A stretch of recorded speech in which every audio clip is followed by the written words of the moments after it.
Boa noite a todos. Na impossibilidade de apresentar presencialmente esta sessão do filme Vitelloni, de Fellini, faço desta forma mediada, tentando enquadrar minimamente o filme que vão ver. Para quem não conhece ainda esta obra de Fellini, este encontro, daqui a poucos minutos, será certamente uma descoberta extraordinária e muito emotiva de um dos filmes da fase inicial do seu trabalho.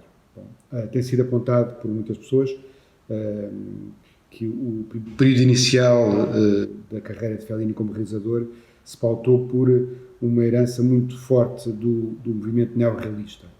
É verdade que Fellini, tendo trabalhado com Roberto Rossellini em Paesà, e como assistente de realização e também como coautor do argumento, foi beber, de facto, ao movimento, a inspiração e a forma dos seus primeiros filmes. Portanto, falo concretamente de Vitelloni, como também de filmes como Notte di Cabiria, ou O Cheque Branco, ou Luci di Varietà, o filme com que se estreou no cinema, numa realização assinada a meias com outro realizador. Mas Vitelloni é, porventura, aquele filme que representa já uma entrada absolutamente clara num território autoral muito definido, que, pegando então nessa tradição do neorrealismo, consegue insuflar-lhe o perfil singular do universo felliniano. Explicando um bocadinho o que quer dizer com isto, sem estar a entrar demasiado na estrutura narrativa do filme, quer dizer que em Vitelloni encontramos essencialmente um relato, uma crónica geracional de tons fortemente biográficos, e que nessa autobiografia interposta no conjunto de personagens que compõem este filme, vamos já ver anunciadas futuras linhas do cinema de Fellini. Acho que dentro dessa componente fortemente autobiográfica é interessante referir que a inspiração deste filme, em termos de argumento, vem da própria experiência de Fellini enquanto jovem na cidade de Rimini, portanto a cidade natal onde Fellini não filmou um único plano de cinema, portanto que marcou o seu imaginário, que marcou a sua experiência de formação, mas do qual ele partirá ainda relativamente jovem para não regressar, pelo menos enquanto cineasta.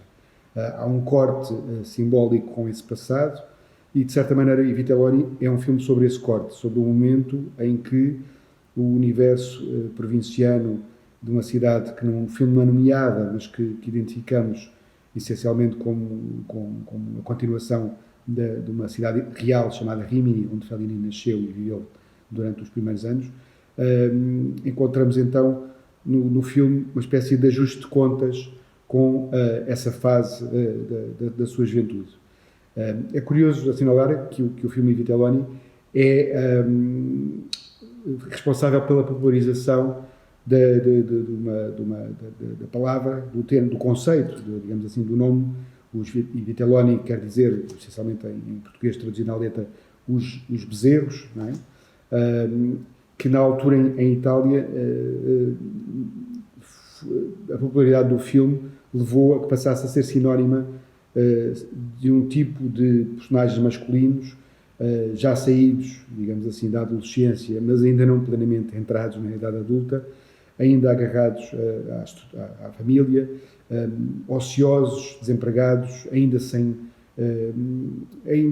não plenamente, digamos assim, amadurecidos. Pronto.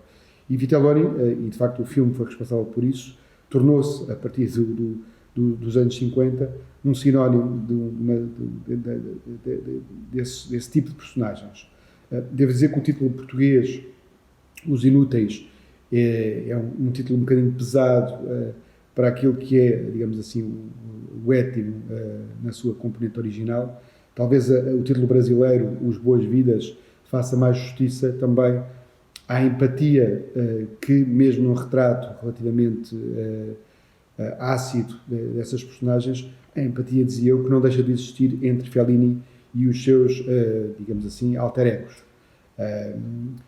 Como sempre no universo feliniano, as personagens são sempre interessantes, são sempre, nas suas contradições, na sua complexidade, são de uma profunda humanidade e não vejo em Vitelloni uma personagem, uma única personagem que mereça apenas o menosprezo do autor. Há uma clara, digamos assim, na galeria muito diversa de personagens de Vitelloni, é também um filme sobre, mais do que sobre um protagonista, sobre um conjunto de protagonistas, e a própria estrutura do filme vai pulando entre essas várias personagens. Sente-se que há projeção em várias delas, novamente voltando à questão autobiográfica deste filme, de episódios vividos, não é? Pelo próprio Fellini, mas também pelos co-argumentistas destes dois filmes, com o qual partilhou a escrita deste argumento. É uma viagem, digamos assim, por essa biografia, que Fellini prolonga, por exemplo, na escolha do seu irmão, Riccardo Fellini, como um dos protagonistas, um dos Vitelloni. É também observável, obviamente, na escolha de uma cidade que é, no fundo, uma réplica de Rimini, mas também, por exemplo, na escolha, ou melhor, na coincidência entre o nome próprio de alguns dos autores, o caso de Alberto Sordi, por exemplo, e o nome das suas personagens. E, portanto, este é um retrato geracional, é um retrato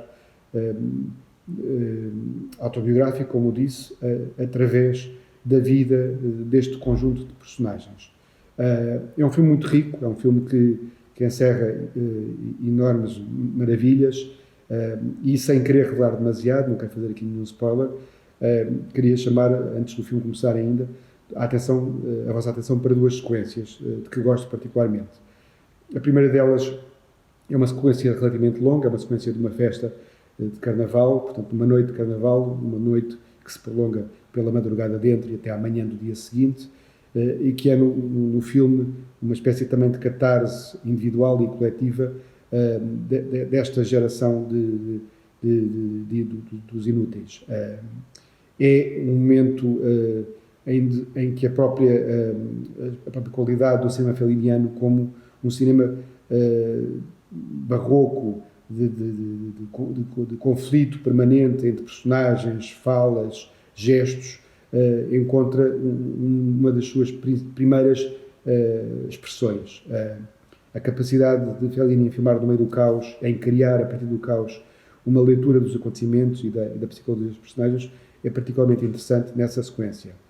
Pronto, a segunda sequência que queria chamar a vossa atenção vem já no final, é uma sequência de despedida, e há nela uma invenção belíssima no trabalho de câmara, ao filmar personagens adormecidas, vistas subjetivamente por uma personagem que está a bordo de um comboio. Pronto, é apenas um apontamento que vos deixo aqui. Desejo-vos uma visão do filme tão emotiva como a que tive na primeira vez que vi em Vitelloni, já há mais de 20 anos, e agora quando o revi precisamente para esta apresentação. E queria então desejar-vos uma ótima projeção e mandar daqui um abraço ao Vítor Ribeiro e desejar ao Close Up a continuação de uma ótima edição. Adeus, boa noite.